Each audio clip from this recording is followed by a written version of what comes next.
Jangan doa dunia terus. Karena Allah jelaskan di surah Al-Baqarah, wa minan nasi may yaqulu rabbana atina fid dunya wa ma lahu fil akhirati min khalaq. Sebelum rabbana atina fid dunya hasanah, ya. Ada orang kata Allah hidupnya di dunia rabbana juga. Rabbana Rabbana Rabbana, ya Allah ya Allah ya Allah, panjangkan umurku ya Allah, panjangkan umur istriku ya Allah, panjangkan umur anak-anakku ya Allah, beri kami rezeki yang banyak yang berkah ya Allah, beri anak-anakku pekerjaan yang layak ya Allah, beri suamiku naik pangkat ya Allah walaupun korupsi ya Allah, misalnya gitu pula dia. Waliyadzubillah. Ya kan?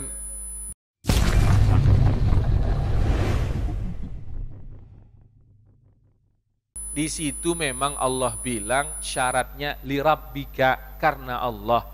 Tapi Nabi bersabda, sallu kama ra'aitumuni usalli. Salatlah kalian seperti aku perlihatkan kepada kalian salat. Yang ku maksud di sini bukan tentang pakai kunut atau enggak pakai kunut ya. Itu mah standar yang sering dicontohkan Nabi. Nabi kita itu penuh variasi salatnya. Jadi variasi-variasi yang Bapak lihat di Indonesia ini di beda-beda masjid itu, udahlah nggak usah bertengkar lagi kita mengenai itulah, ya kan? Orang Cina sudah belajar bagaimana menghijaukan gurun pasir, kita masih bertengkar mengenai Bismillah, mak kiamatlah dunia ini sudah ini kalau gini ya. Karena orang Islam ini kan doyan dia membahas-bahas yang kayak gitu ya kan? Jangan, udah. Saya harap MRBJ ini bisa jadi pionir, bisa menjadi pemimpin dalam hal kesetaraan pemahaman dalam sholat di seluruh masjid. Kita apresiasi. Iyalah, kita memilih seperti ini benar. Masjid sebelah kita memilih seperti itu juga benar. Nggak usah berbeda-beda kita dalam hal itu. Nggak selesai-selesai nanti. Ya, yang saya maksud itu reparasi. Cara duduknya udah betul belum? Cara rukuknya udah betul belum? Baca Al-Fatihahnya udah bener belum? Pak, waktu Bapak ngerayu cewek nggak fasih, kira-kira cewek itu mau nggak? Abang suka sama kau. Gimana? Enggak lah, nggak usah kayak gitu. Kadang-kadang cewek kita ngeliat kita, Dek, abang suka sama kau. Kebetulan cewek ini orang Bandung. Ya bang, aku juga suka sama kau bang, gitu kan? Karena beda dialek. Cuman kadang-kadang kita ini ketika dibilang Allah itu maha detail, dijawab mereka, Allah kan maha pengasih, maha penyayang Pak, katanya mas saya. Dia kadang-kadang ingin marah tapi nggak sampai hati gitu kan. Nggak boleh ya. Benerin bacaan Al-Fatihahnya. Bapak-bapak, ibu-ibu yang hadir, nggak usah malu. Panggil guru ngaji ke rumah. Ustadz, ajari dulu aku baca Al-Fatihah. Ajari dulu aku baca bacaan rukun sholat semuanya. Ada Al-Fatihah, ada At-Tahiyyatul Mubarakatus Salawatut Tayyibatu Lillah. Ini berdebat dia mengenai pakai Sayyidina apa tidak, tapi baca At-Tahiyyatul jadi salah. Kata malaikat bilang apa? Saya tidak pernah disuruh Allah ngecek pakai saya apa tidak. Tapi kalau hurufnya benar apa tidak, itu disuruh oleh Allah saya cek. Malah kita, yang boleh benar pakai saya tidak, yang enggak benar pakai saya tidak. Itu enggak penting itu. Tapi at-tahiyyatul mubarakatus salawatut tayyibatu lillah, itu penting. Nah ini, jangan kau takut Pak, bisa dipelajari. Aku ini orang Batak. Jangan bilang, aku kan orang Jawa Salman. Jangan, aku orang Batak. Bisa, ya bisa, tapi lama. Normal itu. Normal itu. Nggak usah takut kita. Bapak pikir orang Arab langsung bisa fasih ngomong Arab? Baca Al-Fatihah? Tidak Pak. Ayo kita ke Mekah, Hongkos ya, yuk kita berangkat. Biar kutunjukkan sama kau orang-orang Arab yang nggak bisa baca. Jadi semuanya berjuang. Supaya Al-Kautsar yang diceritakan oleh Allah tadi dapat kita. Inna a'tainakal kautsar. Bacaannya perbaiki, duduk rukunnya perbaiki. Dan itu nggak lama mempelajari itu, mudah gitu ya Pak. Lebih mudah dari mempelajari disiplin ilmu yang sudah Bapak punya. Nah, ini apalagi di zaman sekarang ini konsep hijrah menjamur di Indonesia dan itu bagus. Ya. Konsep hijrah menjamur di Indonesia itu bagus. Cuma yang harus kita sempurnakan, konsep hijrah Indonesia ini mereka berhenti di wilayah rasa, berhenti di wilayah termotivasi. Jangan kawan, sesudah kau rasakan betapa indahnya wilayah agama, sesudah kau dapat motivasi betapa enaknya beragama dengan konsep hijrah, maka langkah selanjutnya pelajari hal-hal yang sangat penting dalam kita beragama. Yang paling pentingnya salli, fasalli, maka sholatlah. Itu dulu yang pertama, li rabbika, karena Allah. Kalau ini sudah harus pakai jam terbang ya.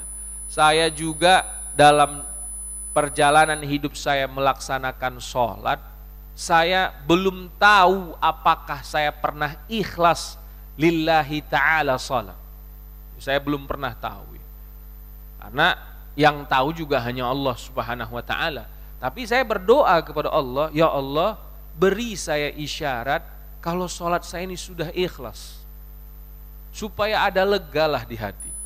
Nah gitu ya. Karena enggak gampang, sholat ikhlas itu enggak gampang. Karena sholat ikhlas itu sholat yang apa ya aku bilang ya, dia memang natural dari hati kita, melaksanakannya ringan, enak gitu. Dan yang diharap hanya Allah subhanahu wa ta'ala. Nah ini kunci Al-Kautsar pertama. Sholatlah karena Allah. Sholat apa? 5 waktu sehari semalam. Subuh, zuhur, asar, maghrib, dan isya. Kalau bisa supaya Al-Kautsarnya lebih kuat, maka sholatlah 5 waktu berjamaah tepat waktu. Nah ini ya, karena Nabi pernah mengeluarkan bahasa yang lumayan harus membuat kita berpikir ini ya. Tapi jangan amalkan hadis ini secara nyata. Apa kata Nabi? Kalaulah masih ada lelaki dewasa duduk-duduk di rumahnya atau di tongkrongannya, padahal azan sudah berkumandang, kubakar rumahnya itu, kata Nabi SAW. Nah, ini jangan amalkan hadis ini telanjang ya. Besok kita bakar nih Bintaro kalau kayak gitu kan. Tapi itu bahasa metafor dari Rasulullah SAW. Betapa pentingnya sholat berjamaah tepat waktu.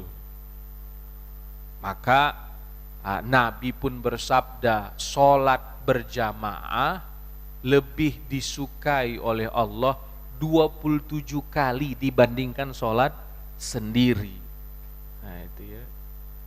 Dan Rasulullah juga berfirman, sholat itu diwajibkan kepada kita kitabam mauquta, harus disiplin. Maka yang sulit nanti dijaga ini, sholat berjamaah 5 waktu tepat waktu. Seumur saya beribadah kepada Allah, bersahabat dengan orang-orang yang beribadah kepada Allah, belum pernah saya mendengar orang mengatakan begini, saya sudah sholat berjamaah tapi tidak bahagia. Itu belum pernah saya dengar. Yang ada, yang selalu saya dapatkan, saya minimal ada 7 atau 9 orang yang sudah bercerita kepada saya tentang pengalamannya sholat 5 waktu, betapa betul-betul membuat dia bahagia. 5 diantaranya sudah meninggal, ini yang menasihati saya. Saya ada orang-orang yang diberi oleh Allah rezeki buat saya datang bertemu saya, ngobrol sama saya, dan mengukuhkan ke kepala saya bahwa memang betul Salman, sholat 5 waktu waktu tepat waktu, karena Allah Subhanahu wa taala adalah kunci bahagia yang sangat luar biasa. Nah, itu ya. Apalagi kita sampai di wilayah qad aflahal mu'minuna alladzi, ada yang hafal enggak lagi? Hum fi salatihim sahun, enggak lah, khasyi'un. Orang yang sampai di wilayah khusyuk, aflah. Itu aflah sudah ya, paling bahagia. Oh, khusyuk ini perlu jam terbang. Khusyuk itu perlu jam terbang atau kondisi tertentu. Wah, maka minta. Kalau saya sesudah saya mempelajari beberapa guru, akhirnya saya menyerah. Menyerahnya gimana? Akhirnya saya hanya berdoa, ya Allah, beri saya rezeki sholat yang khusyuk. Nah, ini di malam-malam ganjil ini Bapak doanya apa Pak di Ramadan? Jangan-jangan doanya, ya Allah, tolong usahaku majukan, kan gitu orang usahanya. Tolong beri aku sehat ya Allah, anak-anakku sekolah berhasil. Doa Fir'aun. Fir'aun juga berdoa itu setiap malam. Janganlah berdoa itu ya. Doa itu, ya Allah, beri saya rezeki sholat khusyuk ya Allah. Beri saya rezeki enak ketika baca Quran. Beri saya rezeki rindu saya ke masjid. Beri saya rezeki ingin mengabdi kepada suami kalau ibu-ibu. Ya kan? Itu doa yang tepat di akhir-akhir Ramadan ini. Ya, jangan doa dunia terus. Karena Allah jelaskan di surah Al-Baqarah, wa minan nasi may yaqulu rabbana atina fid dunya wa ma lahu fil akhirati min khalaq. Sebelum rabbana atina fid dunya hasanah, ya. Ada orang kata Allah hidupnya di dunia rabbana juga.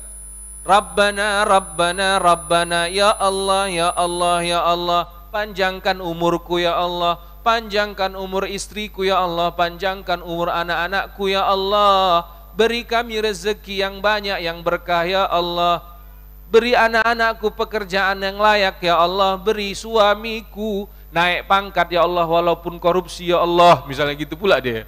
Waliyadzubillah. Ya kan?